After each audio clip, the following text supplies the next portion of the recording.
Hello and welcome to day 7 of our 21-day Family Connections experiment. We are so excited today to be interviewing Heather Smith from Orson Gygi. If you're joining us, tell us where you're from, tell us what you're doing for the experiment today, and be sure to put any questions. We can answer your questions live during the broadcast. So put those down below. So welcome, Heather. We're so glad you're here. Thank you for inviting me. I feel so honored to be here and for sharing our story. This is just my favorite thing to do every day. So thank you. Oh, well, awesome. Well, I'm going to do a quick introduction so you know who Heather is. Heather is a fourth-generation Gygi. Her grandfather, Orson Gygi, and that name probably sounds familiar if you're from Utah. He opened up Salt Lake's first kitchen supply store in 1945. And since then, Gygi has become a staple in the community, serving not only restaurants, but also all things families, which I can attest to. Our family makes suckers. We have the tradition of making suckers. My brother does it every Christmas, and that's our go-to place for the molds and all the flavorings. So that's totally true. Thank you. Yeah, we love it. Their motto is another family tradition, because that's truly what Gygi has become to the community. They're part of the family. Heather is one of 6 sisters, including one of my best friends, Bonnie, and a large part of the Gygi family. Oh, I lost my place. I'm reading this amazing bio. And she's part of a large Gygi family, and they want to spread the love and importance of gathering in the kitchen through education, recipes, and fun. We hope to show you that the kitchen is the best place. And I totally agree. So we're so glad you're here. And to start, I wanted to share a little something fun. So I mentioned in the bio that Heather's part of a family of 6 girls, including my good friend Bonnie. Now, Bonnie and we went to college together for 4 years, and I just love her. She's amazing. But it was so funny. It was so funny because we found out that we're related, and so that means Heather and I are related. We went to a family reunion for all the descendants of Heber C. Kimball, an early Utah pioneer, right? Yeah.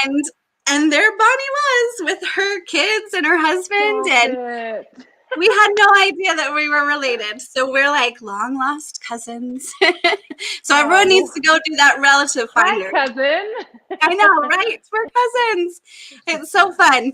So with that background, tell us a little bit more about yourself and your family and Orson Gygi. Okay, well, yes, you definitely introduced us. Me coming from a family of 6 girls was always a treat. I think we drove each other crazy for the first 15 years of all of our lives, whether it was fighting over clothes or who to phone or all these things. Growing up a house of 6 girls was definitely a learning experience, but also something that I would never trade for anything. Those 5 sisters I have are truly my very best friends, including Bonnie, who, you mentioned. She is an inspiration to so many people with her children and the things that she does. I don't know how she does it all, but I feel very privileged to have the large family that we do have. Both of our parents come from large families, so we have an extensive amount of cousins, and many of them still live around here. And when we get together, it's hundreds of people, so it's a lot of fun. But I personally have a family. We've got 4 kids. We've got 1 daughter and 3 boys. I have a very handsome husband, Matt, who puts up with all of my crazy antics. He always teases me Gygi's is not only your job, but also your passion and your love. And it is just something that I bleed through my blood through and through. And it's just when I say the kitchen is my favorite place, it's not just a saying. It's where I go to be happy, to be sad, to all the things, because the kitchen just includes all of the things. And so I could not do what we do without the support of my amazing husband. But we live in Lehigh, and I come up to Salt Lake several times a week, and we just get to spread the love of Orson Gygi through the kitchen. That's fantastic. I love that. And let's see. So you said, tell us more about the history of the store. That's one of the things I love about your social media is we kind of get a glimpse of the behind the scenes and the history. Can you elaborate on that? Yeah, absolutely. So yeah, you mentioned in the bio that we started in 1945. Orson Gygi is our great grandfather, and he felt a need and a desire to create something that wasn't existing here in Salt Lake, and to be honest, here in the West. And so he found that there was the mom and pop restaurant shops that were popping up throughout the valley, and they were needing things that they weren't able to find through the regular chain. So things like squeeze bottles or napkin dispensers, or he brought over a soft serve ice cream from New York. And so just things that were not like part of the mainstream, which we totally take for granted now. I mean, you look at like when you go to the restaurant, all of these things are there. And we can't imagine, going to these places without this stuff. And Right. but back in 1945, these things were a novelty, and they didn't have the internet to go search and say, okay, Amazon, get this to my door, I need these things. Orson Gygi found that there was a need for these things, and luckily followed that intuition and jumped on it and created a really small, he was going door to door selling things, but then was able to open up a small store. And through his tremendous hard work, I feel like if there's anything that we've learned from his lessons, Orson suffered through some pretty severe pain as he was getting older with his hips and with his body, but he still put the company, which is what they lovingly referred to Orson Gygi as the company above that, because he knew how important it was to not only support his family, but also to support the community, because it became a place where you could come and it was the supply chain for all these things that were happening here in Salt Lake and the neighboring valleys. And so we were able to, he passed away before I have a memory of him. But I was able to witness and the things that he had set into place through his children, through our parents, and then our aunts and uncles, and then now we are fourth generation trying to carry it on. I sometimes am reminded as we're going through things each day, I hope that he's not watching and thinking, what in the heck are you doing? but I honestly, we are oftentimes praying about, like, help us to know where to go, help us to know what to do. And we get small glimpses of him and the things that he, like, it just takes us back to those things. And I'm like, okay, that was a good reminder for me that we are taking this in the right the path and doing the right steps to remember the tradition of Orson Gygi, as well as take it to this next generation, because we truly understand that everything has to progress. We couldn't be doing the same things that what Orson had initially started doing, but it's crazy that we do so much through talking through our phones now. It's so fun, and I love how, like, intricately the history of the store and the story of the store is tied into the store. Like, so Absolutely. often, like, when we hear the words family history, we think like names and dates and like census records, but it's also their livelihoods. Like, you didn't, like, he passed away when you were young, right? So you didn't, but you have like a wealth of memories of him, like, from the store and the history of the store.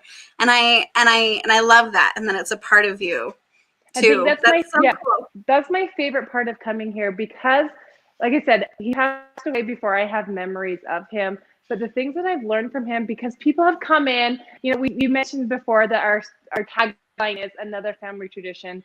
We put that as because there's several family members here, but it's also a part of so many other people's family traditions. Like you mentioned before, you came and you made suckers, and you remember coming in and getting the molds and the flavors. Mm-hmm. I hear these stories on a daily basis, and I'm not kidding. I love writing them down, because it's given us a glimpse of what has been so meaningful and what has become a tradition for so many other people. And we love that it's an incorporated part of the Orson Gygi story.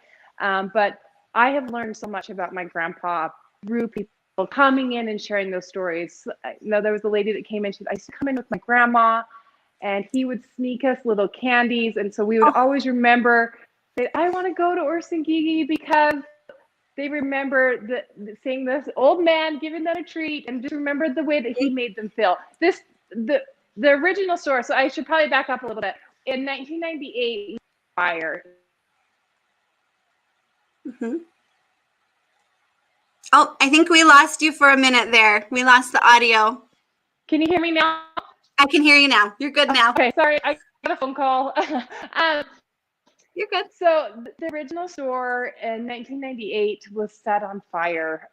There was someone that came into the place, and so the traditions and everything that was a part of Orson Gygi until that time were all stored inside this building. There was all the pictures, all the memory, all things that represented Orson were just kept here because this was his place. This is a place where he came. And when that caught on fire, it was so much more that we lost than just the building and the products and the things that were inside. Those are the memories that we had of him. My dad oftentimes says, I wish we would just remember to grab his cane, because that was like a memory that my dad had of him that we can't bring back. The items can be replaced, the store can be rebuilt, but the memories and the things that were inside of there were something that we will miss. And I can still visualize, he used to have, up on these glass windows, quotes and funny sayings and things like that. And we still keep a letterboard in the building now just to kind of to pay tribute to him with some funny quotes and some funny sayings, because it brings us memories back to what Orson used to put on there. But these are all the things that we have to reflect back onto that. And so I cherish the memories. I cherish the things that people are willing to share with us, because it truly gives us an insight to our family history, but also a part of theirs. And so it gives us this connection that we wouldn't have normally have found or been able to connect on, because we have this one, from the 1975s or 1980s of them coming in, and then we can just have all these families share. Yeah. I think that's so amazing, and it just reaffirms the part that we all have different pieces of family history, and we can have a vital part of someone else's. I bet that is totally amazing to have them come in and share that memory. I mean, that's adorable. Like, a cute grandpa giving out candies. That's so sweet. That is so fun. And let's see, we had a couple of comments. Like Karen said that they've come up and done trips to Orson Gygi. And this person, Belle, says food really can reflect a community. And I think it's so true. And I loved what the other thing you said about the little quote board you have too. What a great way to tie in that piece of your history. I love that. And that's something so simple, but so meaningful. That's so fun. Let's see. Oh, we have a question. Do you want to do a pop-up question? Sure, happy to. All right. It's a question from Karen. She says, what does the word gather mean to you? How would you, or do you, tie current family gatherings into family history and traditions? That's a great question. Goodness. You have to use that word. So this is very ironic. So every year I try to find, everyone has a word of the year, or try to find something that kind of gives them inspiration. And toward the end of last year, we were trying to figure out a way that we could bring the community together. We offer cooking classes here, but we keep them fairly small, mostly due to the nature of how they are. And so oftentimes limits the amount of people that can come in. And so when there's a really popular class or a popular subject, it breaks our hearts, because we want to include everyone in there, but we also have to protect what we're offering there. And so at the end of last year, I just had this overwhelming feeling that I needed to find a way for people to learn how to gather. And so as we were progressing and planning things throughout this year, I kept thinking, I need to find ways for people to gather. I need to do this. And then COVID hit, and gather almost became like the biggest swear word of 2020, because we are not allowed to gather. We are not allowed to meet in groups. We are not allowed to do the things that, we had all these plans, and I just kept thinking, why in the world was I given this word to push me through 2020 when this is the bad word of 2020? So I kept telling myself, oh, you picked the wrong thing. And then as we started progressing and figuring out where Orson Gygi could help and be a part of helping people get through this year, that word still kept coming to my mind. Sorry, I'm going to get emotional. Kept to my mind, because this just gave us a reason to figure out how to do it in a different way. And so the way that we have been doing it meant getting as many people together, sharing the amazing things that we've learned. But now as we're looking at it, is like, this is important for us to teach people how to do it themselves. So to me, the word gather is just a perfect representation of bringing the people that you love together and sharing something that you enjoy, something that brings them close together, something that we can all relate to. Of course, our thing that we love to gather with is food.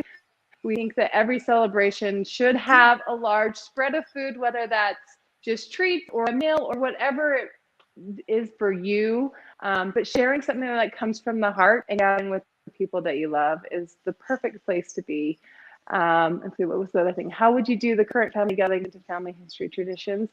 So I think that this is kind of a tricky one because we come from such a large family and we're trying to protect those who can't get together. And so I think small moments of reaching out and, you know, staying connected. I think gather and connected are two words that need to stay together.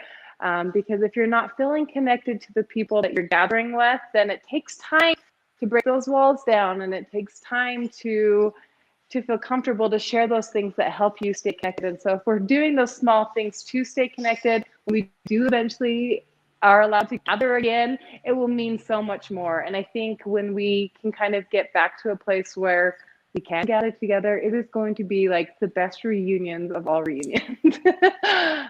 Yes. I appreciate what you said so much, and I love that word gather. And I had the same feelings like when COVID hit. It's like, wow, like we're not supposed to now.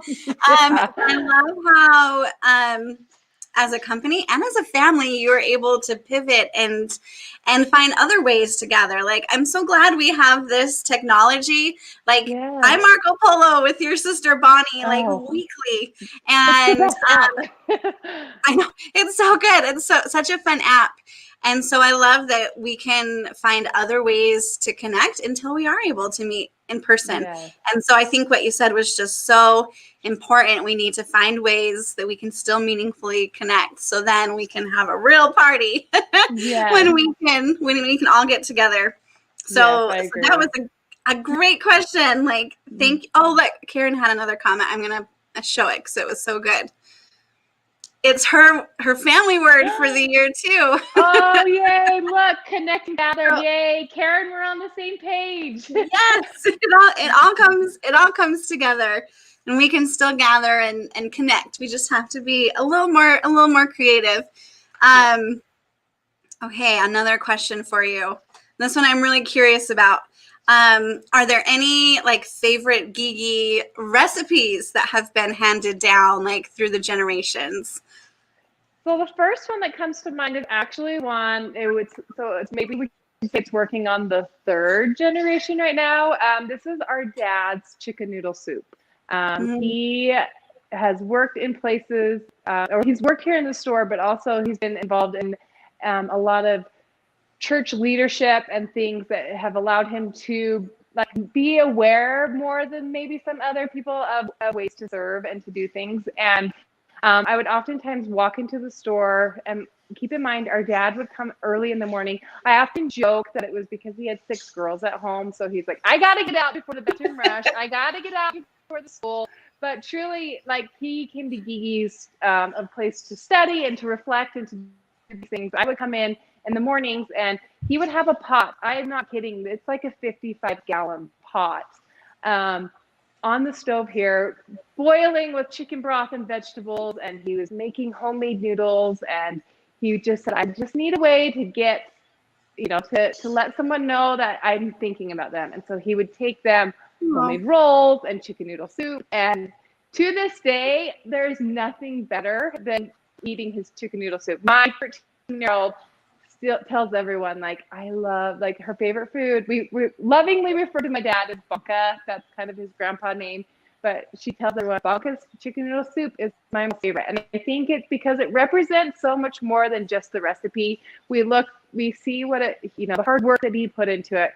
He would grill each breast of chicken. He would make homemade noodles. He would chop all the vegetables, so it wasn't just like he opened some cans and put it in and said, this is it. You know, he put his heart and soul into it, and there were so many memories involved for us watching him do it, but also being the recipients of so many pots of chicken noodle soup where he just knew that one of us needed it. And so he would bring it to our houses and do that. Another fun recipe that I love is actually my grandma. Like I said, we come from a big family. My dad has 10 siblings. And so when we get together, it's a lot of kids and it's a lot of people. And she would make large, massive bowls of caramel popcorn.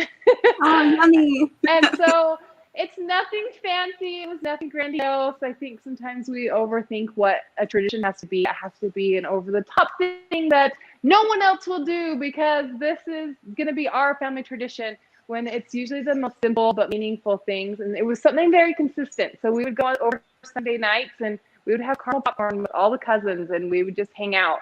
And I remember the bowl. I remember them setting it on the counter. And I remember just gathering together, eating caramel popcorn and feeling like I have the coolest cousins ever.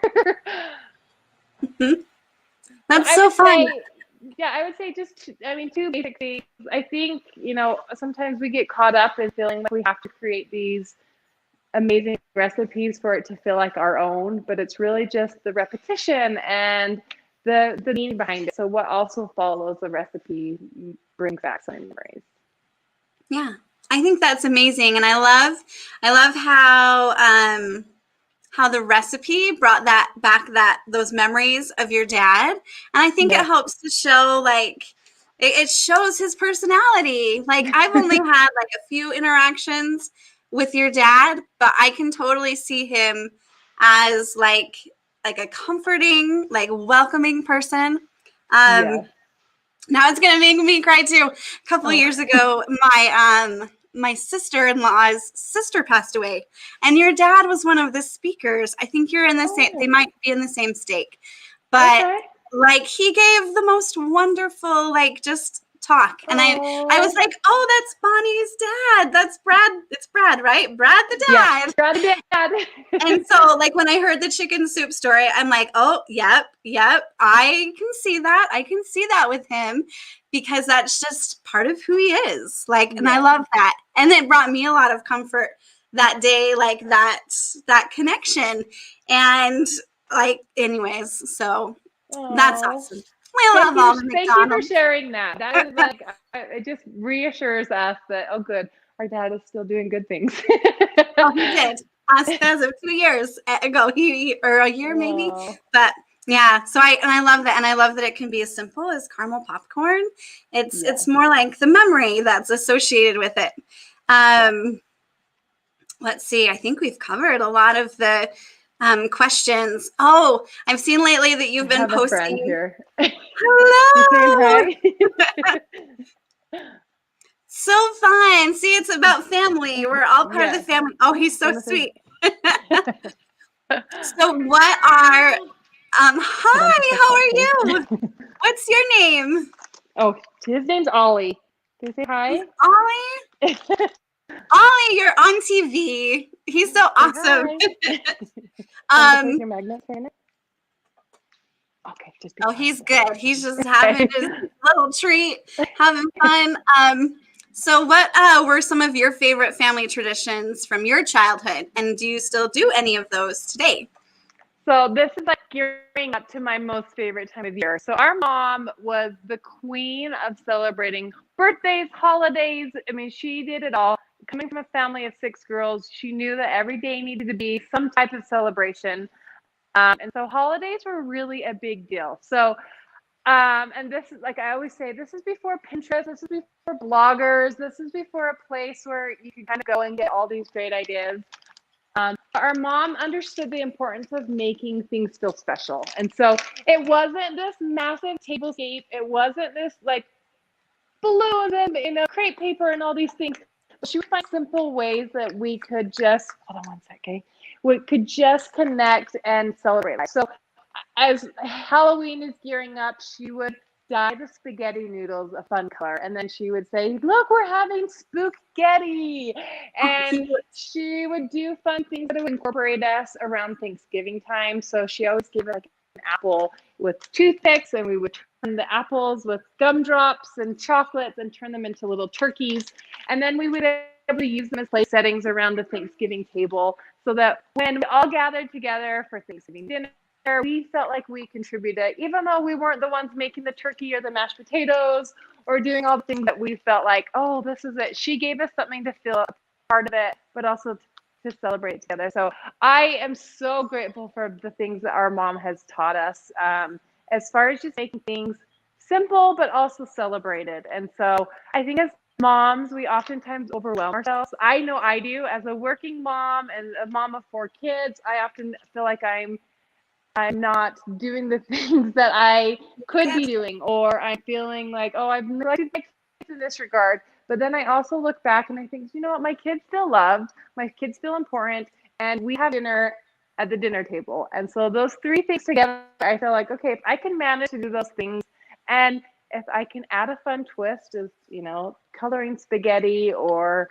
making funny finger-shaped breadsticks, it just becomes a way to celebrate, and it makes our kids feel like they are part of it. And so I think if I could say or express anything today is, don't let the details feel overwhelming. Don't let the celebrations feel like that's what's holding you back from doing simple, fun things with your family, because those are the things that they're going to remember. The recipes are so important to carry on, to remember to do those things, but the feelings that are associated with them and the love that is shared around the kitchen table is things that will truly be remembered and is what is passed on. And so I just think, make it simple, but make it you and make it fun. And if all else fails, pull out the caramel popcorn, because it's easy and delicious and everyone loves caramel popcorn. Oh, that's so fun. I think I've actually been to a Halloween party at your house, like maybe in college. Oh, I bet. So I'm trying to remember. I'm like, did we have spooky noodles? Like, I remember it was wonderful. It was fun. Well, so your mom's our a great mom has hostess. this tradition of, it's actually dinner in a pumpkin. So I'm wondering if Bonnie exposed you to that, because this is like the Mindy McDonald just staple. So she makes this kind of, casserole thing and makes it inside a pumpkin, and then we eat out of the pumpkin. It's on our blog if you want the recipe, but it is something that I do every Halloween. My sisters do every Halloween, and I've seen it and incorporated in so many different families. When we shared it last year, everyone's like, I do this too. I didn't know anyone else does this. We thought it was just kind of like something our mom came up, but obviously there was something through the grapevine. Dinner and a pumpkin is a must. So I hope they shared that with you. Yeah. Oh, it's so fun. Bonnie's such a good hostess too. Like she's just great. Like you guys, that gathering, it must be like a genetic. You guys are good. You guys are good gatherers. We had kind of a technical question. I'm going to pop it up from Camille. So we have this Gift of Connections plan where they're making Christmas gifts, and they're making recipe books. So she said, do you have a tip for taking pictures of food? Any ideas? We know that can kind of be technical, or I think our biggest secret is natural light. I think oftentimes as we're creating recipes, it's sometimes in the middle of the night, and I'll go snap a picture after it's created, and I'm like, oh, I gotta wait. And then I wait into the morning, and it's amazing what light can bring. And I think that's like a fun way to just look at life that way, look at what light can bring to your life. But as far as like plating and things like that, we have an amazing photographer here, Casey, so I wish I could take credit for all of the food pictures that we do. But I think also you must take a lot. Take as many. I mean, as we first started doing this, I look back at the pictures on my phone, and I'm like, I have got 75 pictures of this slice of apple pie. What was I thinking? But after a while, you start to understand the angles. And I love a top view. I love just simple things added into it. So don't forget the things that would make it realistic. So if you're taking a plate of like a dinner, don't forget a fork and a napkin and the simple things that also make it feel like it's a realistic picture rather than just something you staged and hope that it looks beautiful. Make it feel like it's coming from your kitchen, something that you would give to someone. And I think that makes a huge difference. Mm-hmm. That's a great tip. I love that. I'm gonna make sure we got all the other questions. I think we got through all of my questions too. Is there anything else you'd like to add that we didn't cover about recipes and connecting and?